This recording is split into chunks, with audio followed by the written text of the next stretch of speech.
Olá, crianças, tudo bem com vocês? Vamos lá para a nossa aula de ensino religioso? Nós vamos estudar a semana 3, tá? Aqui a gente tem manifestações culturais e religiosas, né, como nossa unidade temática. A gente tem os ritos religiosos como nosso objeto de conhecimento. E a gente define e caracteriza ritos de iniciação de passagem como memória e preservação da identidade em diversas tradições e grupos religiosos. Então a gente vai estudar um pouquinho aí sobre essa questão de nascimento, casamento e morte.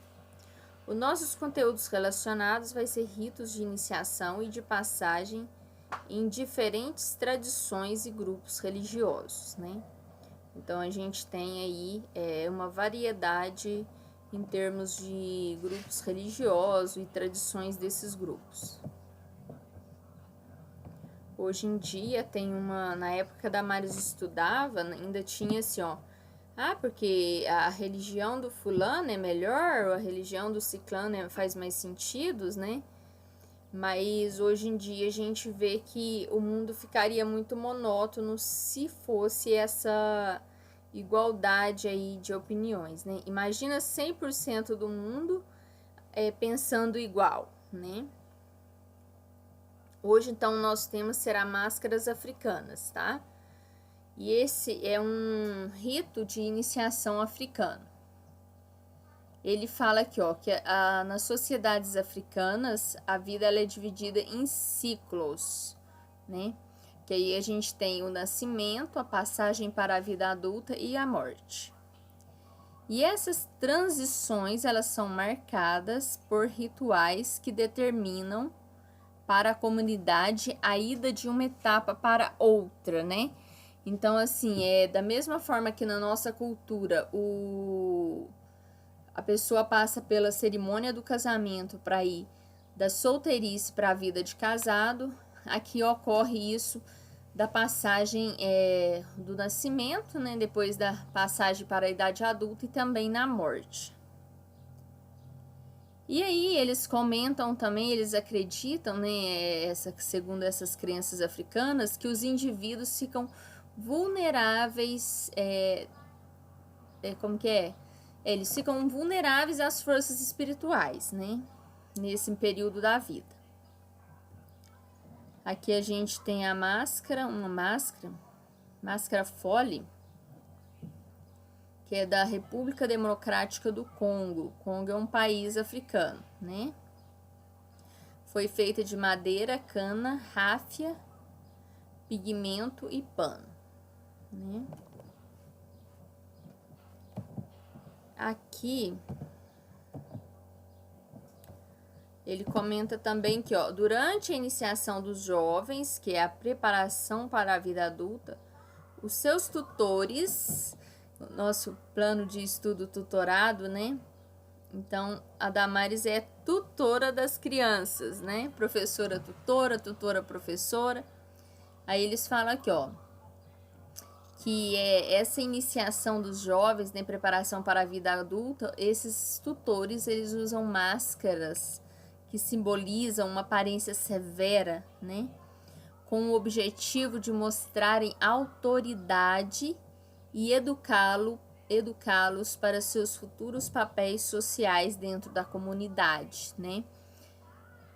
Então, esses tutores, eles usam máscaras de cara ruim, né? Severa.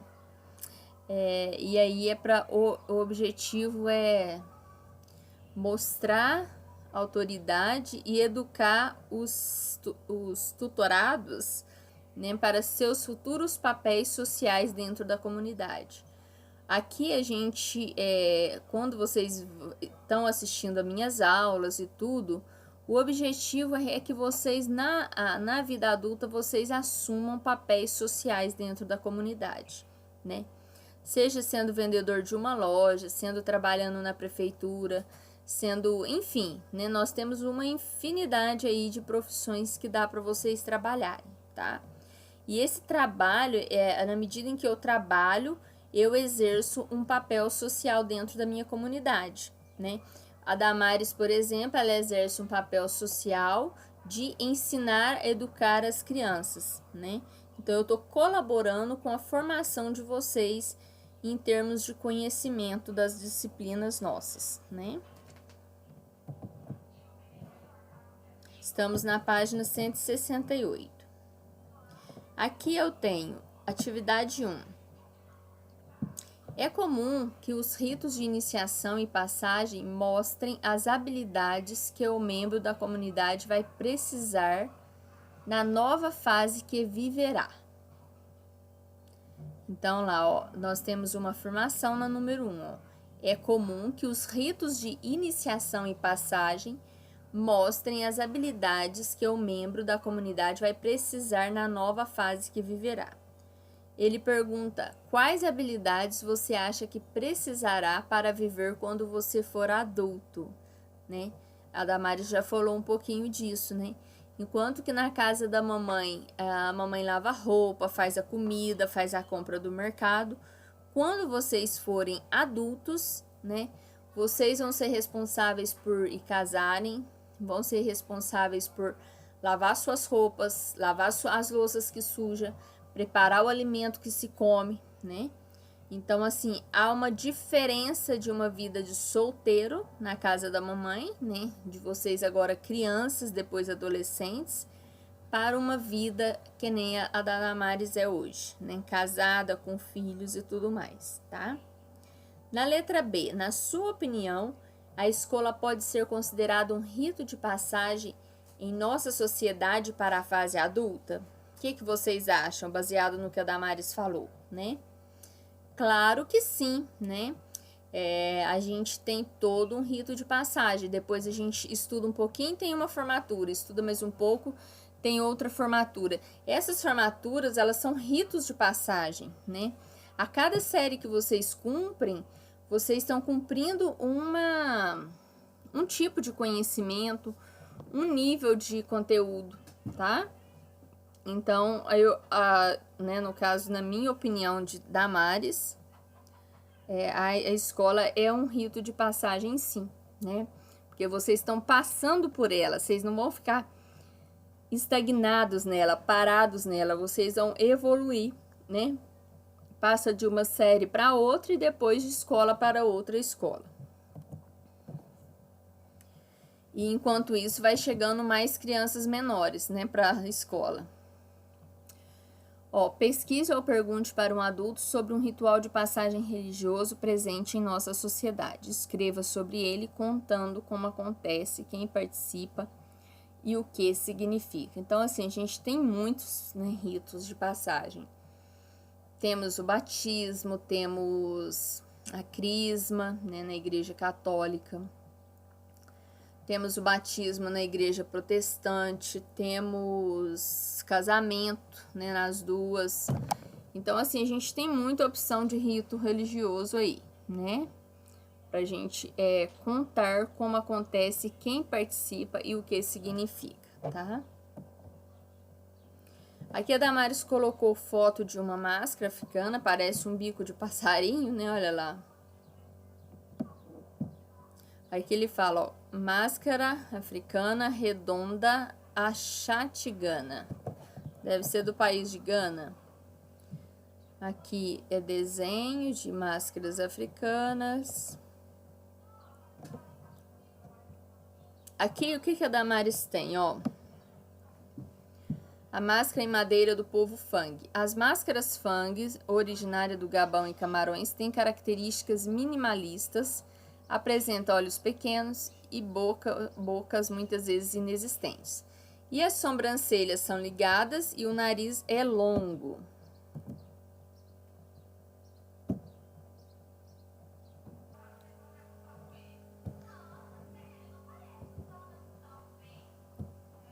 Então, o que acontece, ó? Essas máscaras, né, do Gabão e Camarões, ela tem uma característica minimalista e apresenta olhos pequenos e muitas vezes bocas inexistentes, né? As sobrancelhas são ligadas e o nariz é longo. Então, aqui a gente tem uma máscara de frente e depois de perfil, né? Perfil direito, perfil esquerdo, tá? Essas máscaras, elas são utilizadas, né, em cerimônias de iniciação e outros rituais, e elas podem ser colocadas apenas por membros escolhidos da tribo. Então, não é todo mundo que vai usar, né? Ela é seletiva aí, né, para os membros da tribo. Elas têm como matéria-prima madeira, que é muito comum o uso do ébano, mogno, jacarandá. E hoje elas são objetos, né? Ainda hoje elas são objetos produzidos por artesãos e comercializados para países estrangeiros. Então existe um mercado aí para essas peças que aí hoje pode ser até decorativa, né? Você coloca num ambiente para enfeite, tá bom? E aí foi nesses objetos que o Pablo Picasso e Matisse buscaram inspiração para construir uma arte ocidental inovadora. Agora temos mais um exemplo de máscaras que é da região de Ifé. Ifé é a antiga capital do povo Iorubá, né? Então a gente foi encontrado, né, nessa região da Nigéria, exemplares de máscaras feitas em metal. Essas máscaras, elas são naturalistas, né? E elas exibem uma aparência diferente da arte produzida em outros lugares do continente africano. Aqui, ó. No caso dessa máscara, ela foi criada, né, com o propósito de ser utilizada em rituais fúnebres, né? Então, a pessoa morreu, a gente vai utilizar essa máscara, tá? E aí a gente supõe, né, que seja a representação de uma figura da realeza de Ifé. Isso é muito comum lá no Egito, né? Nas pirâmides lá do Egito. Eles tinham as máscaras também para mumificar lá as pessoas. E aí, nem todas as máscaras iorubás apresentam essas características. Depois a gente tem o exemplo de uma máscara de figura feminina do povo Chokwi. Esse povo é originário da região de Angola e é responsável pela criação das máscaras Xiongo e PWO, né? Ela foi feita em madeira e fibras. Agora a gente tem também a máscara de duas faces do povo Ekoi. O povo Ekoi, ele é presente na Nigéria e Camarões. Eles produzem uma máscara muito peculiar, em particular. Essas são figuras que exibem dois rostos opostos e simétricos, grandes chifres, né? E aparência de carrancas, significando potência e rigidez. Olha só que curioso.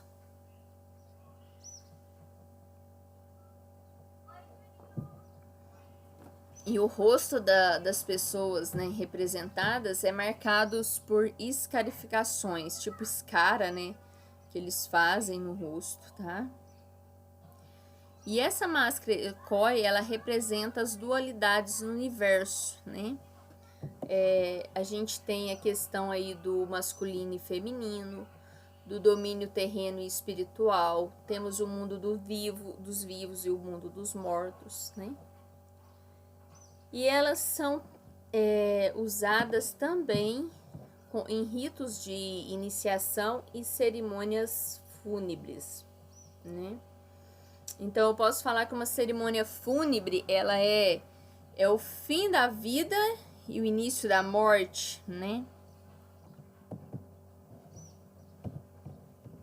Depois a gente tem essa máscara de elefante do povo Bamileke. E essa máscara, ela é uma das diversas etnias presentes O Abamilek, né, é uma das diversas etnias presentes na região de Camarões, que fica na África Central. Aqui eu tenho o povo Iorubá. Deixa eu ver uma coisa aqui.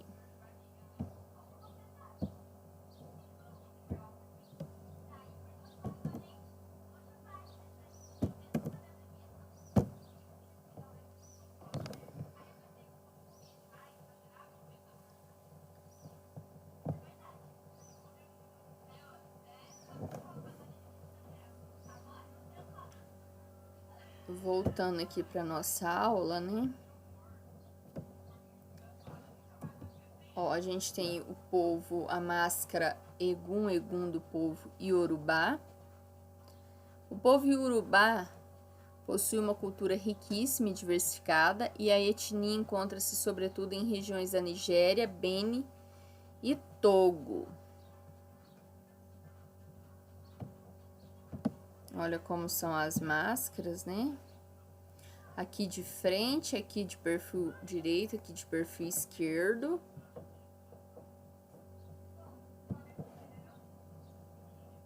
E aí elas trazem o símbolo do coelho, tá vendo? Temos orelhas aí, né?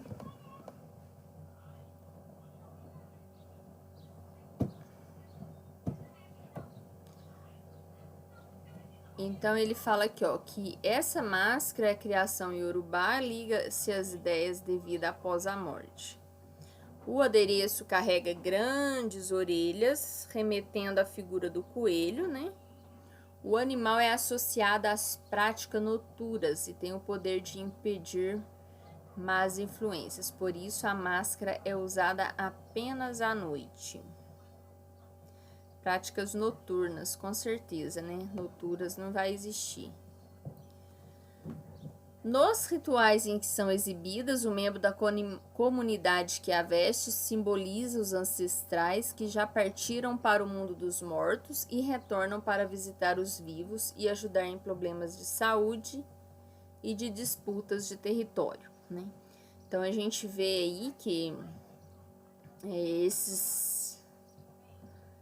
esses rituais são muito importantes no sentido de até ajudar em problemas de saúde e de disputas de território. Aqui a gente tem a máscara do povo BWA, que é um subgrupo dos povos Bombo. Eles vivem na região de Burkina Faso e possuem suas manifestações culturais a tradição das máscaras em formato de placa, né? Aqui é a placa. Depois eu tenho uma máscara Gelede do povo Iorubá. Elas estão relacionadas à divindade conhecida como Ia Nilá, esposa de Obatalá. Essa divindade é considerada a grande mãe, a mãe natureza e criadora de todos. Quando eu li esse termo mãe natureza, eu lembrei do significado da palavra Ibiraci, né? Que significa árvore mãe, né? Então, fazendo uma referência e um paralelo entre as duas ideias. No mais, crianças, essas peças, né, elas são usadas à noite quando não há luz na terra. E também é presente nas danças tradicionais. Essas informações foi encontrado no culturagenial.com/máscaras africanas. Quem quiser dar uma olhada lá e ver maiores detalhes, né, sobre as máscaras. Alguém tem alguma dúvida? Se tiverem dúvida, não esqueçam de perguntar, tá bom? Fiquem com Deus e até amanhã para nossa aula de ciências, semana 3. Tchau, tchau!